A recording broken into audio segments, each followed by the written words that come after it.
Food. मैं हूं मनीषा ठक्कर। आज हम घर पर फाफड़ा और उसकी स्पेशल चटनी कैसे बनानी है वो देखेंगे, जिससे आप हलवाई जैसा ही फाफड़ा और उसकी चटनी आसानी से बना सकते हैं।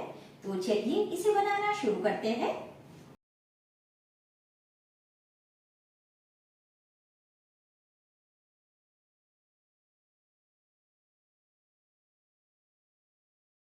के लिए उसका आटा लगाकर तैयार करना है। तो यहाँ पर 200 ग्राम बेसन लिया है। आप फाफड़ा या गांठिया कुछ भी बनाए तो जो रेडीमेड बेसन का पैकेट आता है वही बेसन आपको इस्तेमाल करना है। इसके लिए जो चने का आटा होता है जो हम घर पर पीसकर तैयार करते हैं या फिर जो चक्की से लाते हैं वो आटा इस्तेमाल नहीं करना है, क्योंकि चने के आटे का और बेसन का टेक्सचर अलग अलग होता है। बेसन जो होता है वो एकदम बारीक होता है, तो फाफड़ा, गाठिया या फिर सेव कुछ भी बनाने के लिए आप बेसन का ही इस्तेमाल करें। और जब भी हम बेसन का इस्तेमाल करते हैं तो उसे सबसे पहले छान लेना है। अब जो बेसन हमने लिया है उसमें आधा चम्मच हम अजवाइन डालेंगे और उसे हाथ से थोड़ा मसल लेना है। अब एक कटोरी ले ले, उसमें आधा चम्मच हम खाने का सोडा डालेंगे। इसी के साथ आधा चम्मच नमक डालें। 2 से 3 चम्मच जितना पानी डालेंगे और इसे अच्छी तरह से मिक्स कर लेंगे। जो नमक और सोडा हम इस्तेमाल करते हैं उसे हम डायरेक्ट आटे में नहीं डालेंगे, इस तरह से उसे पानी के साथ मिक्स करके ही इस्तेमाल करेंगे, ताकि जो फाफड़ा हम बनाए वो बहुत ही बढ़िया बने। तो ये सोडा और नमक पानी के साथ अच्छी तरह से मिक्स हो गया है, इसे साइड में रख देते हैं। और जो बेसन हमने लिया है उसमें 1 बड़ा चम्मच हम तेल डालेंगे और इसे मिक्स कर लेंगे। इसमें मोयन ज़्यादा नहीं डालना है। तो तेल अच्छी तरह से इसके साथ मिक्स हो गया है। अब जो सोडा और नमक हमने पानी के साथ मिक्स करके रखा है वो पहले इसमें डालेंगे और इसे आटे के साथ मिक्स कर लेंगे। फिर ज़रूरत अनुसार पानी डालते जाएंगे और फाफड़ा के लिए हम मीडियम सॉफ्ट आटा लगाकर तैयार करेंगे। फाफड़ा का जो आटा होता है वो रोटी से थोड़ा सख्त और पराठे से थोड़ा नरम वैसा लगाना है। और बेसन में हम जैसे ही पानी डालते हैं वो थोड़ा चिपचिपा हो जाता है, तो हाथ में इस तरह से चिपक जाता है। तो उसे आपको चम्मच की मदद से हाथ से छुड़वाते जाना है और उसे अच्छी तरह से मिक्स कर लेना है। इस तरह से आटा जब पानी के साथ मिक्स हो जाए उसके बाद हमें इसे मसलना है। तो इसे मसलने के लिए आप कोई बड़ा बर्तन, चॉपिंग बोर्ड या फिर आप उसे डायरेक्ट किचन प्लेटफॉर्म के ऊपर भी मसल सकते हैं। अभी हम इसे चॉपिंग बोर्ड के ऊपर लेके मसल लेंगे। तो चॉपिंग बोर्ड के ऊपर पहले थोड़ा तेल लगा देना है। अब जो आटा हमने लगाया है वो इसके ऊपर ले लेंगे। अब हाथ के ऊपर थोड़ा सा तेल लगा दे और आटे को पहले थोड़ा स्मूथ कर दे। आटा जब इस तरह से थोड़ा चिकना हो जाए उसके बाद हम इसे चेक करेंगे। तो अब आटे को इस तरह से खींचोगे तो वो आसानी से टूट जाता है, मतलब कि ये आटा अभी फाफड़ा बनाने के लिए रेडी नहीं है। तो आटे को हमें 4 से 5 मिनट या फिर वो एकदम स्मूथ हो जाए तब तक हमें इसे मसलना है। और फाफड़ा को एकदम हलवाई जैसा बनाने के लिए आटे को प्रॉपर मसलना बहुत ही ज़रूरी होता है। अब जैसे जैसे आटे को मसलते जाओगे वो एकदम स्मूथ हो जाएगा और वो हाथ में बिल्कुल भी नहीं चिपकेगा। तो फिर से आटे को हम चेक करते हैं। तो आप देख सकते हैं पहले की कंपेयर में आटा थोड़ा स्मूथ हो गया है।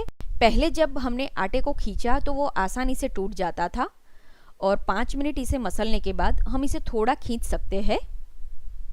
तो इस तरह का जब आटे का टेक्सचर आ जाए उसके बाद उसे फिर से थोड़ा स्मूथ कर दे और इसे ढककर आधे घंटे के लिए रहने दे।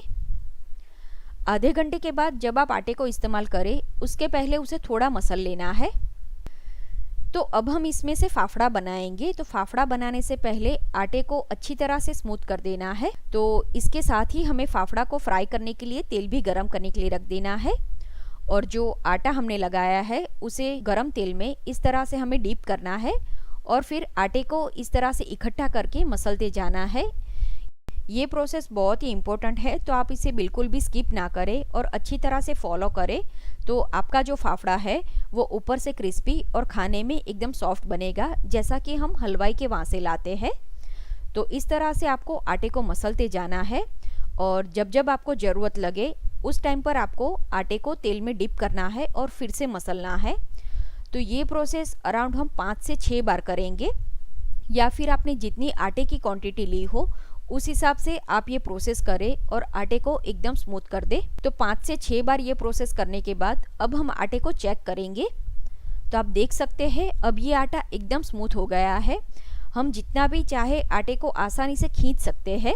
तो अब जो आटा है वो एकदम परफेक्ट है फाफड़ा बनाने के लिए। अब हम फाफड़ा बनाएंगे, उससे पहले लास्ट टाइम हम आटे को तेल में डिप कर लेंगे और एक बार मसल लेंगे। तो जो आटा हमने लगाया है उसमें से हम छोटा लोया बनाएंगे। तो इस तरह से लंबगोल लोया बनाना है और बाकी का जो आटा है वो हम ढककर रखेंगे ताकि आटा सूख ना जाए। अब आप फाफड़े को इस तरह से चॉपिंग बोर्ड के ऊपर या फिर जो लकड़े का चकला होता है उसके ऊपर या फिर किचन प्लेटफॉर्म के ऊपर भी बना सकते हैं। चकला या चॉपिंग बोर्ड जो भी आप लेते हैं उसके ऊपर तेल नहीं लगाना है। तो हथेली का जो ये वाला हिस्सा होता है उसका इस्तेमाल करके आपको फाफड़ा बनाना है। तो चॉपिंग बोर्ड को एक हाथ से पकड़ना है और हाथ से इस तरह से फाफड़ा को घिसना है। एकदम पतला फाफड़ा बनाना है। फाफड़ा जब इस तरह से बन जाए उसके बाद पतली छुरी लेकर इस तरह से फाफड़ा को अलग कर दे। तो आप देख सकते हैं एकदम पतला फाफड़ा ये बनकर तैयार हुआ है। और फाफड़े को हमें तुरंत ही फ्राई करना है। ऐसा नहीं है कि एक साथ फाफड़े को बना देना है और उसके बाद उसे फ्राई करना है। तो साथ में जो तेल हमने गरम करने के लिए रखा था वो भी हल्का गरम हो गया है। तो बनाया हुआ फाफड़ा इसमें डालें और उसे धीमी आंच पर फ्राई करें। फाफड़ा को कभी भी ज़्यादा गरम तेल में फ्राई ना करें, नहीं तो ऊपर से उसका कलर चेंज हो जाएगा और फाफड़ा खाने में क्रिस्पी नहीं लगेगा। फाफड़ा जब एक साइड से फ्राई हो जाए उसके बाद हम इसे पलटा देंगे। इसे हमें डार्क कलर का फ्राई नहीं करना है। अगर आप फाफड़ा को थोड़ा थिक रखोगे तो जब आप बनाओगे तब तो वो क्रिस्पी लगेगा, लेकिन थोड़ी ही देर के बाद वो सॉफ्ट हो जाएगा। तो उसे हो सके उतना पतला बनाए। तो आप देख सकते हैं ये फाफड़ा फ्राई हो गया है। इसे हम बाहर निकाल लेंगे और इसी तरह से बाकी का फाफड़ा बनाकर फ्राई करेंगे। अब आपको इस तरह से फाफड़ा बनाना नहीं आता है तो मैं आपको दूसरी मेथड बताती हूँ। तो सेम उसी तरह से हम उसका लोया बना लेंगे। फिर चकले के ऊपर या फिर चॉपिंग बोर्ड के ऊपर इस तरह से उसे रखें। फिर बेलन की मदद से इस तरह से उसे पतला आपको बेलना है। अगर आपका आटा सही तरह से लगा होगा और आपने उसे प्रॉपर मसला होगा तो वो चॉपिंग बोर्ड के ऊपर या फिर चकले के ऊपर बिल्कुल भी नहीं चिपकेगा। छुरी की मदद से इस तरह से उसे अलग करना है और सेम उसी तरह से इसे भी हमें मीडियम हॉट तेल में धीमी आंच पर फ्राई करना है। अब हम फाफड़े के साथ जो कढ़ी सर्व होती है जिसे बेसन की चटनी बोलते हैं वो कैसे बनानी है वो देखते हैं। तो एक बाउल ले लेंगे और उसमें 2 चम्मच बेसन डालेंगे। इसके साथ 1 कप जितना पानी डालें और इसे हैंड ब्लेंडर की मदद से या फिर हैंड विस्क की मदद से अच्छी तरह से मिक्स कर ले। तो ये हमारा चटनी का मिश्रण तैयार है। अब एक कढ़ाई लेंगे और उसमें 1 बड़ा चम्मच तेल डालकर गरम करने के लिए रखेंगे। तेल जब गरम हो जाए उसके बाद इसमें थोड़ी राई डालें। राई जब चटक जाए उसके बाद गैस की आंच धीमी कर दे और उसमें सूखे धनिये के बीज डालें। इसी के साथ 2 कटी हुई हरी, थोड़े मीठे नीम के पत्ते और थोड़ी हल्दी डालेंगे और उसे मिक्स कर लेंगे। आप चाहे तो इसमें थोड़ी सी हींग और थोड़ा मेथी दाना भी डाल सकते हैं। अब जो कढ़ी का मिश्रण हमने बनाया है वो सारा इसमें डाल देंगे। इसे थोड़ा मिक्स कर ले और इसमें स्वाद अनुसार नमक, 2 चम्मच चीनी और चुटकी भर हम इसमें नींबू के फूल डालेंगे जिसे नींबू सत्व भी बोलते हैं। इसे अच्छी तरह से मिक्स कर ले।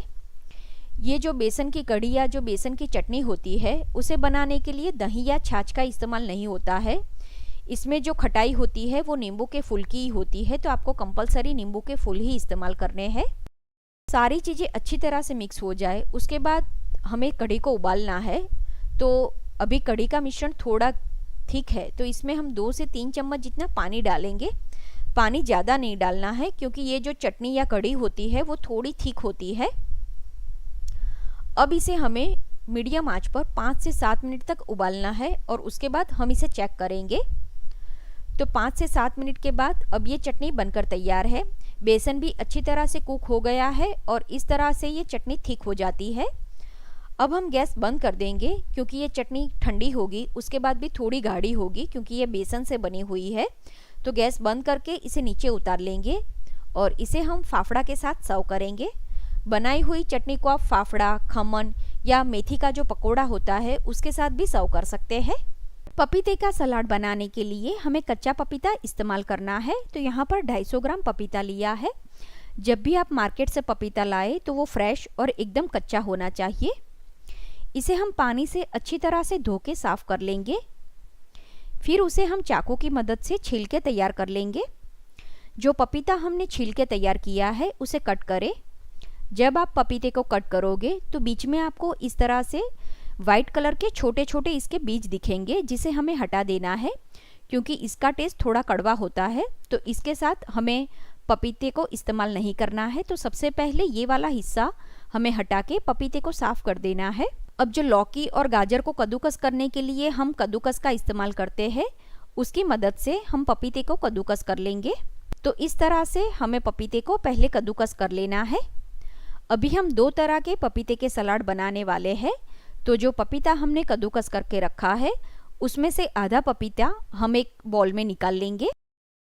बाकी का जो पपीता बचा है उसमें हम मसाले करेंगे। तो सबसे पहले स्वाद अनुसार नमक डालें, आधा चम्मच लाल मिर्च पाउडर, यहाँ पर काश्मीरी लाल मिर्च पाउडर का इस्तेमाल किया है जिससे इसका कलर बहुत ही अच्छा आएगा और इसका तीखापन थोड़ा कम होता है।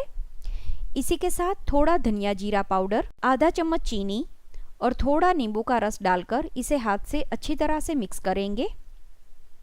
ये इस तरह से मिक्स हो जाए उसके बाद इसमें एक कटी हुई हरी मिर्च डालें। कच्ची हरी मिर्च ही इस्तेमाल की है। इसे भी थोड़ा मिक्स करें और आखिर में कटा हुआ हरा धनिया डालें। तो ये हमारा लाल पपीते का सलाद बनकर तैयार है। अब दूसरा सलाद बनाने के लिए एक फ्राई पैन लेंगे और उसमें 2 छोटी चम्मच तेल गरम करने के लिए रखेंगे। तेल जब गरम हो जाए उसके बाद इसमें थोड़े राई के दाने डालें। राई जब चटक जाए तब गैस की आंच धीमी कर दे और इसमें कटी हुई हरी मिर्च, थोड़े मीठे नीम के पत्ते और चुटकी भर हल्दी डालकर इसे मिक्स कर ले और गैस बंद करके ये तड़का हम पपीते में डालेंगे। इसके साथ इसमें स्वाद अनुसार नमक, 1 बड़ा चम्मच चीनी और थोड़ा सा नींबू का रस डालकर इसे मिक्स कर लेंगे। ये सलाद में लाल मिर्च का इस्तेमाल नहीं होता है और उसी के साथ थोड़ी चीनी की क्वांटिटी ज़्यादा होती है। तो ये हमारा पीला सलाद भी बनकर तैयार है। जो लाल और पीला पपीते का सलाद हमने बनाया उसे बनाए हुए फाफड़ा और कढ़ी के साथ सर्व करेंगे। तो इस वीडियो में बताई हुई टिप्स का ध्यान रखकर अगर आप ये फाफड़ा और चटनी बनाओगे तो आपका भी ये फाफड़ा और चटनी हलवाई से भी बेहतर बनेगा। उम्मीद है आपको मेरी आज की रेसिपी पसंद आई होगी।